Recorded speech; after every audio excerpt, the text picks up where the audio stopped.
Hello, this is Dr. David Kordowitz, and welcome to Solidworks. Today we're going to be looking at using the built-in tools in Solidworks to simulate flow in both internal and external means. So let's begin. So today we're going to be looking at first at how to mock up a wind tunnel test using our flow analysis. Right here we have a relatively inefficient car that's based on the Chrysler K car series of the 1980s. So what we want to do is we want to see how much drag and how much lift force that this car will generate if put into a wind tunnel traveling, say, 55 miles an hour.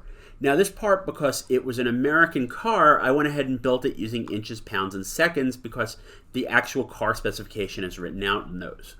So to start our flow simulation, the first thing we need to do is go to our SolidWorks add-ons and make sure that you click the SolidWorks Flow Simulation button. If this is not clicked, we cannot run flow simulations. Now please note, once you've loaded this, you will get a tab down on your ribbon that's called Flow Simulation. We're going to go ahead and click this, and then we're going to use the wizard to get started. Now you can do the new study and build everything yourself, but the wizard does give you some advantages and some simplifications. Though once the wizard is done, we can go back and edit what it's done to get better results. So we're going to start with the wizard, and once I click the button for the wizard, it brings up this menu here. And so it's going to call the project Project 1. You can rename that to whatever you want, or you can leave it the same. I'm personally going to just leave it as Project 1 because I'm not going to do multiple wind tunnel tests that are going to require multiple sets of results and all of that I have to keep track of.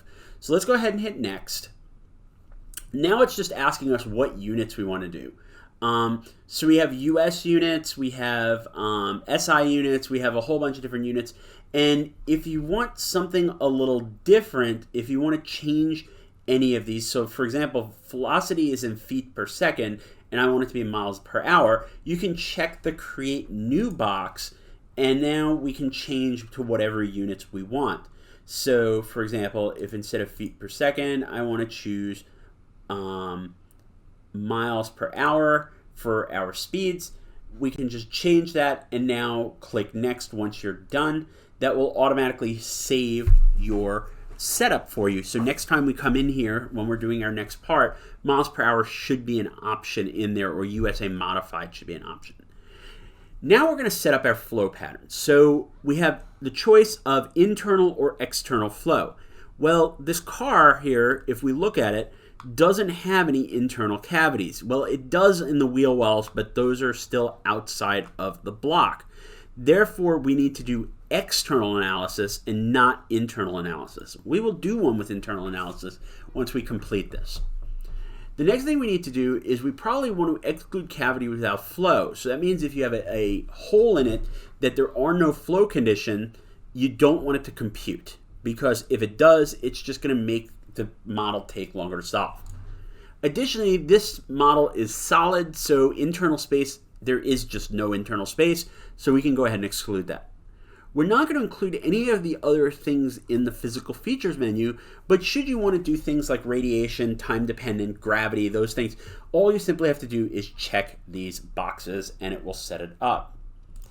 Our next menu is determining what our fluid is that we're going to measure for flow analysis. In this case, we're going to do a wind tunnel, so it'll be air. So if we go into gases, we choose air, and if you double click on it, it'll add it to the list of project fluids. Now, if you wanted to test it with other things, you can do things like applesauce or blood or whatever. But at the moment, obviously, a car isn't going to be driving through applesauce, so we probably want to test it in air. We don't really care. We do want it set to laminar and turbulent because that's going to give us more realistic results. We don't really care about the Mach flow, high Mach flow. If it happens, it happens. And humidity right now really doesn't matter because we're going to assume dry air. So I'm going to click Next. The next thing it's going to do is ask about the wall thermal conditions. And for what we're doing, since we don't really care about heat here, all we care about is that the car gets hit with wind as if it's driving on the road. We are going to go ahead and say that the wall is an adiabatic wall. For this course, we're going to assume that all walls are adiabatic because thermal modeling is not part of a basic SolidWorks course. In addition, we're going to say that the walls or the surface of the car has no roughness. So in other words, it's perfectly smooth. If you want to add roughness for like friction and things like that, you can go ahead and do that simply by setting the micro inch or micrometer roughness setting. So let's click next again. And now we get to our last menu that we need. And this allows us to set up the conditions. So right now, our car is going to have a pressure of 1 atmosphere. It's going to show it to you in English because we're using USA. The temperature is 68.09 Fahrenheit. For what we're doing right now, since we're not doing thermodynamics, it doesn't matter. We do care about the pressure, but nothing else matters. Then we're going to come down here to velocity parameters. We want to measure velocity, obviously. We want to measure the vectors of velocity. And we're going to define it as a 3-dimensional unit. Now, one thing to look at here is we can set our wind over here, and it's most likely for this type of study, the best place to do it. So we need to figure out what direction is our wind going to flow. So we want to flow across the car from the front to the back. And if you notice, that lines up perfectly with the z-axis, and it's in the positive z direction.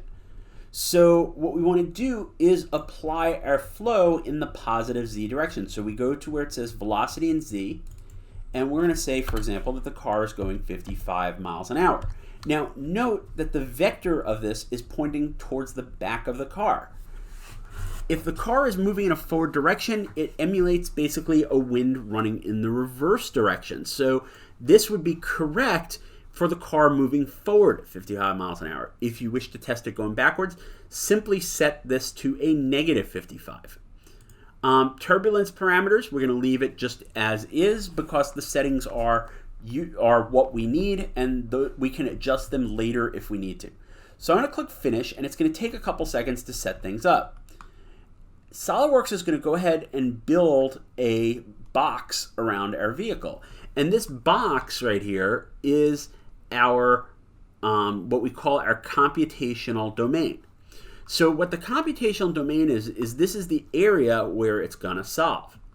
The problem is the larger the computational domain, the more math solutions are going to be found. So this computational domain is actually relatively large compared to what we need. So to fix this, we can go over to our design tree and right-click on computational domain. You can choose edit definition, and then you're given 2 different ways to adjust it. The first one, which is most likely the easiest, is simply grabbing these vectors and arrows and just sliding them. If you know sort of the dimensions of your vehicle or the dimensions that you want, though, the easier way to go is to type in the coordinates, the sizes and conditions over here on the left. Typically on models that you want to assume are infinitely large, you typically want to put the sides of the computational domain sitting on your edges. In this case, we're drawing a car, so we want to include flow around it. So we're going to leave a little bit of space to the left and right of our car. We're going to try to keep the arrows here, the cross over here, centered on our car. So we're going to adjust the front and back a little bit. So I'm going to take that in, and I'm going to take this in a little bit. And then the top and bottom is the same thing. I'm going to take it in a little bit. And I'm going to try to keep everything centered on the car. Now, it's important to note that this is a very inexact way of doing this. And that's actually okay for what we're trying to do, because if the computational domain is a little too large, the only effect is going to be that it's going to take a little longer to solve. If it's too small, though, we may get effects due to things being assumed to be larger than they are. So we want to make sure, in this case, that the car has a little bit of breathing room. In the case of an airplane wing, though, you want to lock it so that the 2 sides of the wing are the boundaries so that it can assume an infinitely long wing. So we're going to say OK, and that sets our computational domain. So we're set with that. Now we need to set the rest of our parameters. We don't need to worry about fluid subdomains because those are automatically defined because we're doing external flow. Boundary conditions are useful, however, since we're doing an external flow type model, we're not going to worry about them. We'll show you how to use them in the next section. We are, however, going to use goals. So goals, we can insert global goals, point goals, volume goals, surface goals, all this sort of thing. We're going to work in global goals for what we're doing right now. And what we're going to do is we want to look at the force of lift or drag, which is going to be in the Y direction for lift, and drag is going to be in the Z direction. So what we want to do is we're going to come down and find force, and we want to pick force in the Y and force in the Z. This will allow us later to plot out what this looks like and to get actual numbers for it. If you want other parameters, simply just check the boxes for the parameters you want. Once you're done with this, click OK, and that's going to set up our goals. Later on, we can set how we want to display our goals and get our numbers back. The last thing we need to do before we can run our model is to adjust the mesh. Now, the mesh works similarly to the mesh in finite element. We have the ability to set the mesh anywhere between 1 and 7 in terms of refinement. The higher you go, the smaller your elements are. So I'm going to bump it up to maybe 5. We can also adjust down here if we want to do non-uniform meshes and things like that. For now, we're going to assume this is uniform and we're just going to use the settings as they are. So I'm going to click OK. Now that this is done, we're going to come up top and we're going to hit Run. Once you hit Run, a dialog box is going to pop up and it's going to say, do you want to solve or just make the mesh? In this case, solve is automatically checked. Since we haven't solved this one before, it's going to be on new calculation. Once you've done the calculation, should you change any of the basic parameters, you can simply go to continue calculation and not have to rebuild everything. Additionally, you want to use this computer unless you have remote solving nodes, which currently I have no access to any, but you may, depending on how your network is set up and how your computer is set up. And you want to use all available cores. In this case, I'm running a i7 with 4 cores, so it shows 8 potential cores. You want to use all of them. And we're going to say, go ahead, load the results once you're done. When I hit Run, a second window is going to pop open. And I'm going to bring this onto the screen here. And you can see that it's going to show what's going on. And we have iterations, which is how many times it's solving through. We have all sorts of information. And then down here, we have a preview. If the preview window doesn't show up, once the first iteration is done, you can go to the insert and you can hit preview, and that will show you the preview window. You can also use that to adjust your preview window to give you different parts of your model. What we're looking at, though, while this is going, is this little bar at the bottom that's saying calculation. Once this bar reaches the end and says calculation finished or solution finished, we can then start looking at our model. So it is almost there. So far it has run 87 iterations. It will continue to run. Once it's complete, we will return and take a look at what's going on. Well, its solver is finished, so we're done now. Let's go ahead and close this solution window or the solver window. It's not going to have any effect on our final results. Now, if we look at it right now, our car looks exactly the same, and that's because we haven't told it how we want to look at the results. We have all our results loaded now. You can tell that because the results tab says 2.fld, which means it is model number 2, and that is your flow solutions. You can load and unload this solution simply by right-clicking and hitting unload, and then you can reload it by selecting load from file or load. So what we want to do is let's start by looking at our goals. So we're going to go to our goals plots here, and you're going to right-click and choose insert. We want to look at all of our goals, so we're going to just check them all, and then we can choose to set things up how we want.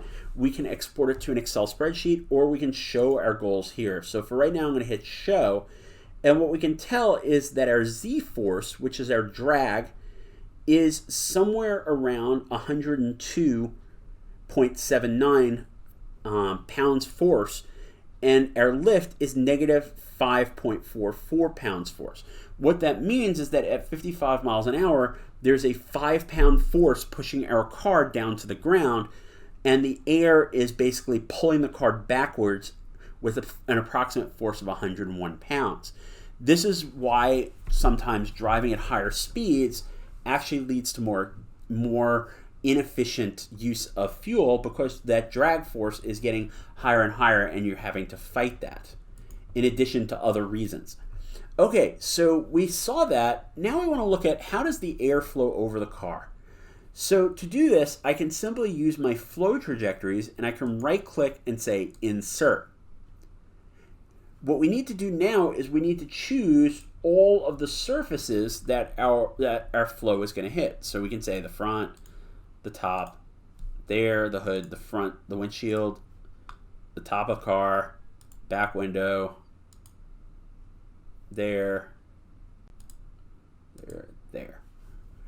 Okay, you don't need sketch 1, top of the car. Okay, we also want to include probably the bottom of the car, because right now that isn't included. So let's choose the bottom and the tires. And for good measure, let's choose the front, the left and right. Okay, now it's asking us how many trajectories do we want, how many points. 20 is reasonable in most cases. Should you want to go higher or lower, you can always adjust. I personally, when doing this sort of thing, you can choose between arrows and spheres. I personally go with spheres mostly, just because it looks a lot clearer to me. We then have the ability to set what we want the spheres colored for, and we're going to choose velocity, so overall velocity. Once I click OK, it's going to solve for what's called a particle study, and we're going to see what these spheres look like. So what this is telling me is the highest speed is coming from the front, and then it's going and hitting it, and things are slowing down. This would make a lot of sense. If you notice back here, our lowest speed is back here behind the rear window. That's because the shape of this car is very non-aerodynamic, and you're basically getting some dead space behind that back window. Let's take a look at what's actually happening. So we can right click on our flow trajectories here in the design menu, and we can hit play. That's going to animate our flow. So as you see, the air is hitting the front, and what's ending up happening is it's hitting the windshield, and we're getting an eddy in front of the windshield, and it's hitting the back, and we're getting a big eddy behind there. Underneath, it's pretty straightforward, the flow underneath, but there isn't much there to prevent it from being straightforward, and things are flowing around the tires. A little bit is getting caught on the top of the tires. So far, what we know is that this car is fairly inefficient because of where the dead space is located and the fact that you have a dead space in the window. We can do additional things, such as coming up here and picking a probe, and then we can probe different parts of the car. So I can probe, say, the hood right there, and that'll give us the ability to see exactly what's going on at that location. So if I set probes around, I can actually take local measurements. In addition, we can do things like adding surface plots to our faces, which will allow us to see sort of what's going on in terms of, at this point, pressure.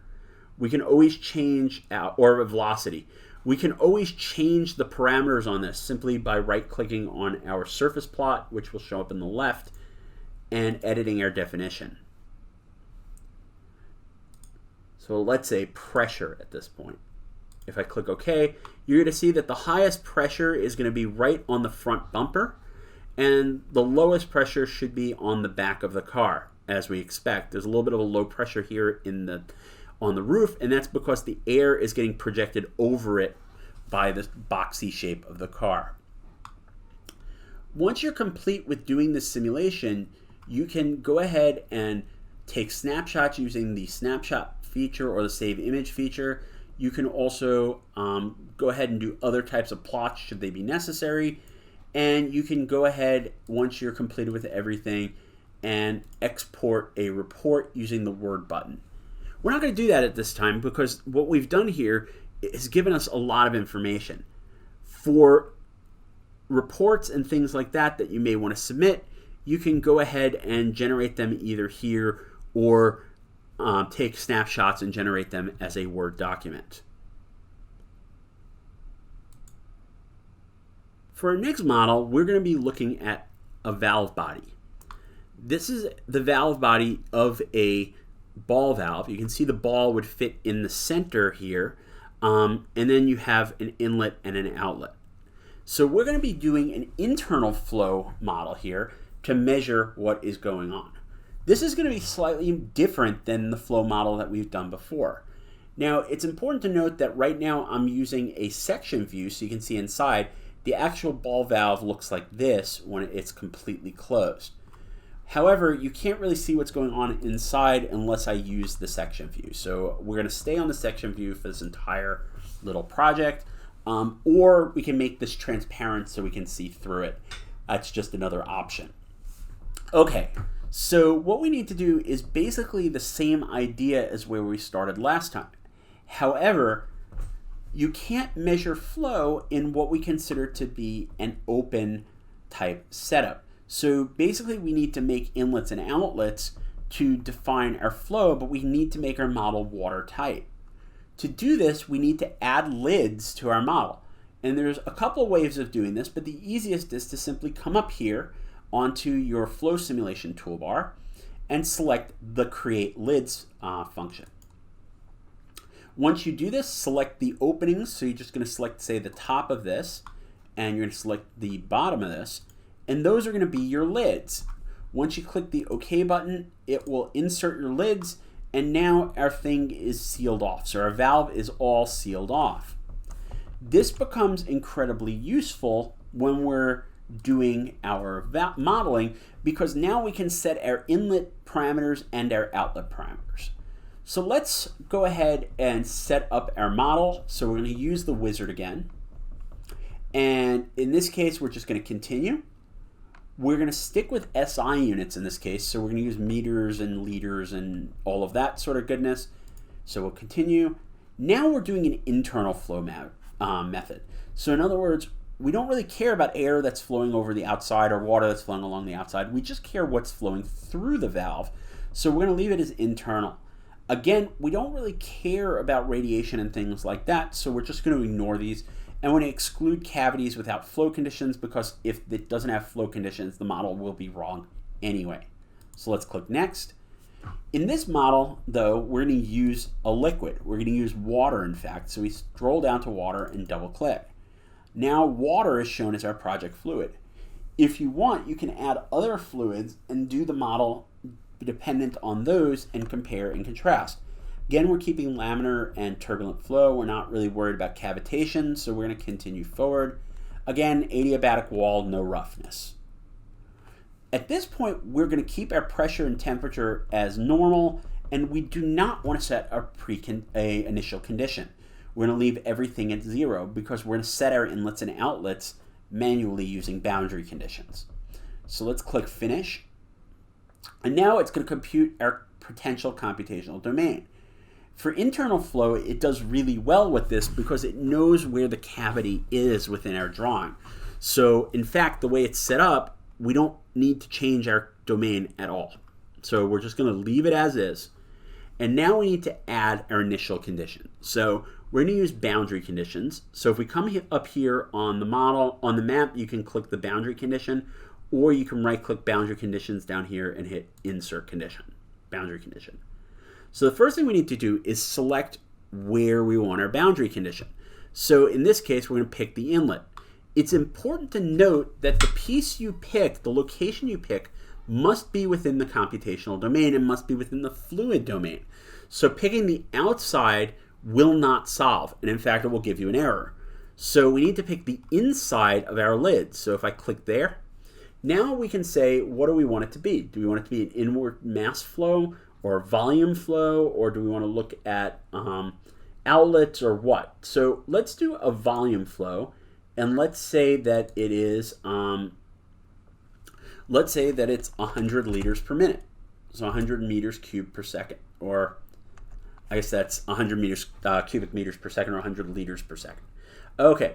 And we're telling it that we want it to come in uniform. If you don't want uniform, you can do profiles. So we can click on the settings, and we can pull down and we can do things based on a formula or based on radius or however you want to do it. However, we're going to stick with uniform. We're also going to go ahead and assume that it's fully developed flow, that it's not trickling through. Other than that, we can set goals if we want to, such as static pressure, which would be useful, total pressure, velocity would be useful, and that's about it. So we're going to say OK. That's going to add that to our goals, which in other words means that we're going to solve for those as we go. Now it's important to note here that we're flowing into our inlet and we hit a lid. So the end lid we need to set as an outlet. To do this, we're going to add a second boundary condition. Do insert boundary conditions, and now we're going to select the inside of the lid. Now in this case, this outlet we can set as a volume or as a mass, but instead we're going to assume that the end of this is open to air. So we're going to choose instead, we're going to choose a pressure opening, which basically means that it's the end of a tube. We're going to set it to environment pressure, assuming it's the outside world, which is going to be set to standard temperature and pressure by Solidworks. If you wish to change this, you can simply add different pressures or different temperatures. We're going to click OK for this, and that's going to automatically set these double arrows. Those double arrows mean it's a uniform pressure at that lid, and we're happy with that. So now we have an inlet with arrows pointing in because our water is coming in, and then we go through this thing and we have equal pressure at the outlet. So let's go ahead and run our model. So I'm going to hit the run, new calculation, and we run. And our solver window actually is right here. And so we can sort of see it solving. It's showing that there's vacuum pressure in there because of the dimensions, but that's okay. And our solver's finished. So let's close this window and come back to our model. So we have our results listed. They are 3.FLD. It's important to note that you're going to increase in number by your FLD number is going to increase for every model you have in the same folder. So in other words, 2.FLD was our last model and 3.FLD is this model. Things we may want to look at. We may want to look at our goals plots. So let's take a look at those real quick. So we're going to insert those and we're going to select all. We're going to show. And what we can see here is that we have our inlet pressure is basically slightly, our inlet volume flow pressure is going to be slightly higher than our static pressure. And our velocity is fairly fast. We're going in at 516,000 meters per second. So that's actually pretty fast. Okay, so now let's go back and let's add a particle flow. So what we're going to do is I'm going to use flow trajectories again. And I insert. Now we need to select all the faces inside the model. So we're going to pick this, this, this, this, this, that, like that, and click OK. We're going to change it to spheres, and then we're going to click OK. Now what you notice here is that our flow comes in at a very high velocity, but because it narrows down, our velocity is going to significantly slow down. Then once it comes out again through a hole, it's going to slow down yet again. So let's play this and take a look. Or rather our pressure.